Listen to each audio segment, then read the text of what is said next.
ദൈവത്തിൻ്റെ ജീവൻ കടന്നു വന്നവർക്ക് ഇവിടെ എഴുതി കാണിക്കുന്നുണ്ട്, ദൈവത്തിൻ്റെ ജീവനുണ്ട്, ദൈവത്തിൻ്റെ സ്വഭാവമായ സ്നേഹമുണ്ട്, സമാധാനമുണ്ട്, സന്തോഷമുണ്ട്, ദൈവത്തിൻ്റെ എല്ലാ അനുഗ്രഹങ്ങളുണ്ട്. അവർക്ക് എപ്പോഴും സൗഖ്യമാണ്. അവരെ ദൈവത്തിൻ്റെ മഹത്വം കൊണ്ടും ബഹുമാനം കൊണ്ടും കിരീടമണിച്ചിരിക്കുകയാണ്. അവർക്ക് ദൈവത്തിൻ്റെ അധികാരമുണ്ട്, ശക്തിയുണ്ട്, മാലാഖമാരുടെ അകമ്പടിയുണ്ട്. അവരെ ദൈവങ്ങളെന്ന് വിളിക്കുന്നു. യേശു പറഞ്ഞു, ദൈവവചനം ആരുടെ പക്കലേക്ക് വന്നു അവരെ ദൈവങ്ങളെന്ന് വിളിക്കുന്നു. അപ്പം അങ്ങനെയുള്ള ഒരു പർദീസായില് ദൈവം മനുഷ്യനെ സൃഷ്ടിച്ചപ്പോൾ ജീവന്റെ വിഷം അവന് ഭക്ഷിക്കാൻ കൊടുത്തു.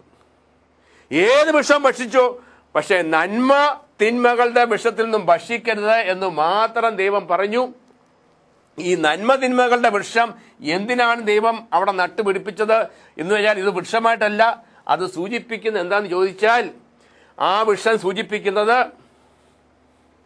മനുഷ്യന് ദൈവത്തിനോട് കീഴ്വടങ്ങാതെ തൻ്റെ ഇഷ്ടമനുസരിച്ച് ജീവിക്കാനുള്ള സ്വാതന്ത്ര്യം. അതെന്താണെന്ന് ചോദിച്ചാൽ, സ്നേഹം എന്ന് പറയുന്നത് നമുക്ക് നിർബന്ധിച്ച് ഒരാളെ കൊണ്ട് സ്നേഹിപ്പിക്കാൻ സാധിക്കത്തില്ല. സ്നേഹത്തില് ഒരു സ്വതന്ത്രമായ മനസ്സുപയോഗിച്ച് ഒരു തീരുമാനം എടുക്കണം. അതുകൊണ്ട് നമ്മൾ തന്നെ, ദൈവത്തിന്റെ ആഗ്രഹമാണ് മനുഷ്യൻ തന്നെ അവന്റെ സ്വതന്ത്ര മനസ്സുപയോഗിച്ച് ദൈവത്തെ സ്നേഹിക്കണം. ദൈവത്തെ സ്നേഹിക്കുന്നത് അവനോട് കീഴ്പ്പെട്ട് ജീവിക്കുമ്പോഴാണ്. യേശു പറഞ്ഞു യോഹന്നാൻ 14, എന്നെ സ്നേഹിക്കുന്നവൻ എൻ്റെ വചനം പാലിക്കും. എന്നെ നിങ്ങൾ സ്നേഹിക്കുന്നുണ്ടെങ്കിൽ നിങ്ങൾ എൻ്റെ വചനം പാലിക്കും. അപ്പോൾ ദൈവത്തിന്റെ വചനം പാലിക്കുന്നത് കൊണ്ടാണ് ഞാൻ ദൈവത്തെ സ്നേഹിക്കുന്നത്. അങ്ങനെ ദൈവത്തെ അറിഞ്ഞ് ദൈവത്തെ സ്നേഹിച്ച് ദൈവത്തെ സേവിക്കേണ്ടവരാണ്. ജോഷുവയുടെ പുസ്തകത്തില് ജോഷുവ 24:15, ഞാനും എൻ്റെ കുടുംബവും കർത്താവിനെ സേവിക്കും. ഹല്ലേലൂയ. ജോഷുവ പറയുന്നു ഇതുപോലെ സന്തോഷത്തോടുകൂടി. ജോഷുവ തന്നോട് ഉണ്ടായതോടൊക്കെ തറപ്പിച്ച് പറയാണ്, ഞാനും എൻ്റെ കുടുംബവും യഹോവയെ സേവിക്കും. സന്തോഷത്തോടുകൂടി, അഭിമാനത്തോടുകൂടി ഞാനും എൻ്റെ കുടുംബവും യഹോവയെ സേവിക്കും. ഇനി സേവിക്കുമ്പോൾ നിർബന്ധപൂർവമായിട്ട് സേവിച്ചിട്ട് കാര്യമില്ല, ഭയത്തോടെ സേവിച്ചിട്ട് കാര്യമില്ല. കാരണം ദൈവത്തെ അറിയുന്നവൻ ദൈവത്തിൻ്റെ സ്നേഹം അറിയും. ദൈവത്തെ അറിഞ്ഞ് ദൈവത്തെ സ്നേഹിക്കുന്നവൻ സ്വാഭാവികമായിട്ട് ദൈവത്തെ സേവിക്കും. അതുകൊണ്ടാണ് നിയമാവർത്തന പുസ്തകത്തില് 28-ാം അധ്യായം 47-ാമത്തെ വാക്യം വായിക്കുക. എല്ലാറ്റിനും സമൃദ്ധി ഉണ്ടായപ്പോൾ തികഞ്ഞ ആഹ്ലാദത്തോടെ നീ നിന്റെ ദൈവമായ കർത്താവിനെ ശുശ്രൂഷ ചെയ്തില്ല. അതിനാൽ കർത്താവ് നിനക്കെതിരെ അയക്കുന്ന ശത്രുക്കൾക്ക് വേണ്ടി നീ വിശപ്പും ദാഹവും നഗ്നതയും പരമദാരിദ്ര്യവും സഹിച്ചുകൊണ്ട് വേല ചെയ്യും. ഇവിടെ നമ്മൾ കേട്ടത് ദൈവത്തെ സേവിക്കാഞ്ഞിട്ടല്ല, അവർ ദൈവത്തെ സേവിച്ചു. പക്ഷെ അവിടെ പറയുന്നത് നീ നിന്റെ ദൈവമായ കർത്താവിനെ സന്തോഷത്തോടുകൂടി സേവിച്ചില്ല. അതുകൊണ്ട് നീ ദാരിദ്ര്യവും മറ്റു പല ദുരിതങ്ങൾ അനുഭവിക്കുക. ദൈവത്തെ സേവിക്കണം, അത് സന്തോഷത്തോടെ സേവിക്കണം. അപ്പൊ ദൈവത്തെ അറിയുക, ദൈവത്തെ സ്നേഹിക്കുക, ദൈവത്തെ സേവിക്കുക, ഇതൊക്കെ സംഭവിക്കുന്നത് ദൈവവുമായിട്ടുള്ള കൂട്ടായ്മയിലാണ്. ഈ ദൈവവുമായിട്ടുള്ള ഈ മനുഷ്യരുടെ കൂട്ടായ്മ വരുന്നത് ജീവന്റെ വൃക്ഷമാകുന്ന ദൈവവചനമാകുന്ന യേശു ക്രിസ്തുവുമായുള്ള കൂട്ടായ്മയിലാണ്. അങ്ങനെ പുരുഷൻ ദൈവവുമായിട്ട് കൂട്ടായ്മയിലാണെങ്കിൽ, സ്ത്രീ ദൈവവുമായിട്ട് കൂട്ടായ്മയിലാണെങ്കിൽ, ഭാര്യയും ഭർത്താവും യേശു ക്രിസ്തുവിലാണെങ്കിൽ ആ കുടുംബത്തിൽ എന്നും കൂട്ടായ്മയായിരിക്കും. ഭാര്യയും ഭർത്താവും ഒന്നിച്ച് സ്നേഹത്തില്, സന്തോഷത്തില്, സമാധാനത്തില്, ഐക്യത്തില് ആ കുടുംബം സ്വർഗമായി തീരും. പ്രിയപ്പെട്ടവരെ, ഇന്ന് കുടുംബങ്ങൾ തമ്മിൽ പ്രശ്നങ്ങൾ ഉണ്ടാകുമ്പം മനുഷ്യൻ കണ്ടുപിടിച്ച മാർഗങ്ങളിലൂടെ സൈക്കോളജി ഉപയോഗിച്ചും കൗൺസിലിംഗ് ഉപയോഗിച്ചും പ്രാർത്ഥനകൾ ഉപയോഗിച്ചും നേർച്ചകൾ ഉപയോഗിച്ചും നമ്മൾ അവിടെ ഇവിടെ എല്ലാം ഓടുമ്പോഴും ഇതൊന്നും സാധ്യമാകത്തില്ല. കാരണം ഇതിന്റെ പ്രഥമ കാരണം ഈ മനുഷ്യൻ, ഈ ഭർത്താവാകുന്ന ഈ മനുഷ്യൻ, ഈ ഭാര്യയാകുന്ന ഈ സ്ത്രീ ദൈവമാകുന്ന സ്നേഹത്തിന്റെ ഉറവിടമാകുന്ന കൂട്ടായ്മയുടെ ഉറവിടമാകുന്ന ദൈവത്തിൽ നിന്നും വേർപെട്ടാൽ ഏത് മനുഷ്യൻ ഏത് കൗൺസിലിംഗ് കൊടുത്താലും ഏത് സൈക്കോളജി ഉപയോഗിച്ചാലും അവരെ ഒന്നിപ്പിക്കാൻ സാധിക്കത്തില്ല. ഇത് നമ്മൾ വ്യക്തമായിട്ട് മനസ്സിലാക്കണം.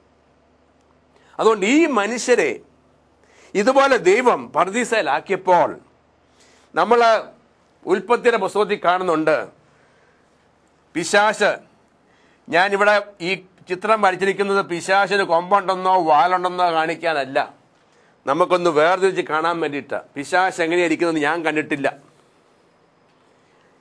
സർപ്പത്തിന്റെ രൂപത്തില് പിശാച് സ്ത്രീയുടെ അടുക്ക വന്ന് ചോദിച്ചു, ദൈവം പറഞ്ഞിട്ടുണ്ടോ ആ കനി ഭക്ഷിക്കരുത്, നന്മ തിന്മകളെ കുറിച്ചുള്ള വൃക്ഷത്തിൽ നിന്ന് നീ ഭക്ഷിക്കരുത് എന്ന് ദൈവം പറഞ്ഞിട്ടുണ്ടോ എന്ന് ചോദിച്ചു. അപ്പോൾ സ്ത്രീ പറഞ്ഞിട്ടുണ്ട്. അതിനുത്തരമായിട്ടാണ് സാത്താൻ പറഞ്ഞത്, ദൈവം നുണ പറയുന്നു, ആ വൃക്ഷത്തിൽ നിന്ന് നീ ഭക്ഷിച്ചാൽ നീ മരിക്കത്തില്ല, നീ ദൈവത്തെ പോലെ ആകും.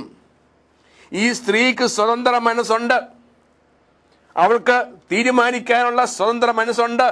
ഒരു വശത്ത് പിശാച് പറയുന്നു നീ മരിക്കത്തില്ല, നീ ദൈവത്തെ പോലെ ആകും. ഇവിടെ അവളെ സൃഷ്ടിച്ച ദൈവം പറയുന്നു അത് ഭക്ഷിക്കരുത്, ഭക്ഷിച്ചാൽ നീ മരിക്കും. സ്വതന്ത്ര മനസ്സുപയോഗിച്ച് ഇവൾക്ക് ദൈവത്തിൽ വിശ്വസിക്കാം, പിശാചിൽ വിശ്വസിക്കാം. ഇവൾ ദൈവത്തിലല്ല വിശ്വസിച്ചത്, അവൾ പിശാചിൽ വിശ്വസിച്ചു. അവൾ അത് കേട്ട് അവിടെ അങ്ങോട്ട് ചെന്നു. അതായത് ദൈവത്തിൽ നിന്നും യേശുവിൽ നിന്നും വചനത്തിൽ നിന്നും മാറി അവളുടെ തോന്നിയവാസത്തേക്ക് പോയി. മാത്രമല്ല അവളുടെ ഭർത്താവിനെ അവൾ പ്രേരിപ്പിച്ച് അവനെ കൊണ്ടും അതേ പ്രവൃത്തി ചെയ്യിപ്പിച്ചു. അങ്ങനെ ഭാര്യയും ഭർത്താവും ദൈവത്തിൽ നിന്നും വേർപെട്ട്, ദൈവവചനത്തിൽ നിന്നും വേർപെട്ട്, യേശുവിൽ നിന്നും വേർപെട്ടപ്പോൾ ഇവിടെ മരണം സംഭവിച്ചു എന്ന് പറഞ്ഞാൽ ദൈവവുമായിട്ടുള്ള കൂട്ടായ്മ പോയി. ഈ മഞ്ഞ നിറത്തിൽ കാണുന്ന ഈ ദൈവത്തിൻ്റെ ജീവൻ വന്നിരിക്കുന്ന ഇത് മങ്ങി, അവിടെ ജീവനില്ലെന്നായിപ്പോയി. ഇന്ന് ആദവും ഹവ്വായും ഇവിടെ ആയിപ്പോയി, പിശാചിന്റെ അടിമകളായി. റോമ 6:16 പറയുന്നത് പോലെ നിങ്ങൾ ആരുടെ വചനം കേൾക്കുന്നുവോ നീ അവന്റെ അടിമയായിരിക്കും. നമ്മൾ പല പ്രാവശ്യം വായിച്ചിട്ടുള്ളതാണ്. അവർ പിശാചിന്റെ അടിമകളായി, അവർ പാപത്തിന്റെ അടിമയായി, ദൈവത്താൽ ശപിക്കപ്പെട്ടു. ദൈവം വന്ന് പിശാചിനെ ശപിച്ചു, പുരുഷനെ ശപിച്ചു, സ്ത്രീയെ ശപിച്ചു, ഭൂമിയെ ശപിച്ചു. അതുകൊണ്ട് ശാപം വന്നു, മരണം വന്നു, ആത്മീയ മരണം, ഇനി ഒരു കാലത്ത് ശാരീരികമായ മരണം. ഇവിടെ ദൈവത്തിൻ്റെ സ്വഭാവമായ സ്നേഹം പോയി, അവിടെ വിദ്വേഷമായി, വെറുപ്പായി. ദൈവത്തിൻ്റെ സന്തോഷം പോയി, അവിടെ ദുഃഖം വന്നു. ദൈവത്തിൽ നിന്നുള്ള സൗഖ്യം പോയി, അവിടെ രോഗം വന്നു. ദൈവത്തിൽ നിന്നുള്ള അനുഗ്രഹങ്ങളെല്ലാം മാറി, അവിടെ ദാരിദ്ര്യം വന്നു, അവിടെ ഭയം വന്നു, അവിടെ ആകുലത വന്നു. ഇതാണ് മനുഷ്യന്റെ പതനം. ഈ മനുഷ്യൻ ഈ അവസ്ഥയിലായിരുന്നിട്ടും ദൈവമായ കർത്താവ് പതിവ് പോലെ അവനെ കാണാൻ വന്നു. അതാണ് വചനം പറയുക. ദൈവമായ കർത്താവ് പതിവ് പോലെ അവനെ സന്ദർശിക്കാൻ വന്നു. മനുഷ്യ നീ എവിടെ എന്ന് വിളിച്ചു ചോദിച്ചു. ആ സമയത്ത് മനുഷ്യൻ ദൈവസന്നിധിയിൽ നിൽക്കാൻ വേണ്ടിയിട്ട് അവൻ നഗ്നനാണെന്ന് മനസ്സിലാക്കിക്കൊണ്ട് അവൻ അത്തിയില പറിച്ച് അവൻ ഉടുത്തു. അതാണ് ഫുൾട്ടൻ ഷീൻ പറഞ്ഞത്, മനുഷ്യൻ കണ്ടുപിടിച്ച ആദ്യത്തെ മാർഗം, ദൈവസന്നിധിയിലേക്ക് പോകാനുള്ള ആദ്യത്തെ മാർഗം, ആദ്യത്തെ മതം. ആ മതവുമായി അവിടെ നിൽക്കുമ്പോൾ ദൈവം കടന്നു എന്നിട്ടും മനുഷ്യന് ദൈവസന്നിധി നിൽക്കാൻ സാധിക്കുന്നില്ല. അവൻ ഓടി മരത്തിൻ്റെ ഇടയിൽ ഒളിച്ചു. അപ്പോൾ മനുഷ്യൻ കണ്ടുപിടിച്ച മാർഗങ്ങളിലൂടെ, മനുഷ്യൻ കണ്ടുപിടിച്ച ആചാരങ്ങളിലൂടെ, അനുഷ്ഠാനങ്ങളിലൂടെ, പാരമ്പര്യങ്ങളിലൂടെ, ഭക്തിപരമായ ജീവിതത്തിലൂടെ അവന് ദൈവസന്നിധിയിൽ നിൽക്കാൻ സാധിക്കത്തില്ലെന്നുള്ള തെളിവാണ്. അവൻ ദൈവത്തിൽ നിന്നും കൂടുതൽ ഓടിപ്പോവുകയാണ്, അവൻ ദൈവത്തിൽ നിന്ന് ഒളിച്ചിരിക്കുകയാണ്. അവനെ വിളിച്ചിട്ടാണ് ദൈവം ഒരു പ്രവൃത്തി ചെയ്യുന്നത്. നിന്റെ മാർഗത്തിലൂടെ നിനക്ക് രക്ഷയില്ല, നിന്നെ ഞാൻ വേണം ഉടുപ്പിക്കാൻ.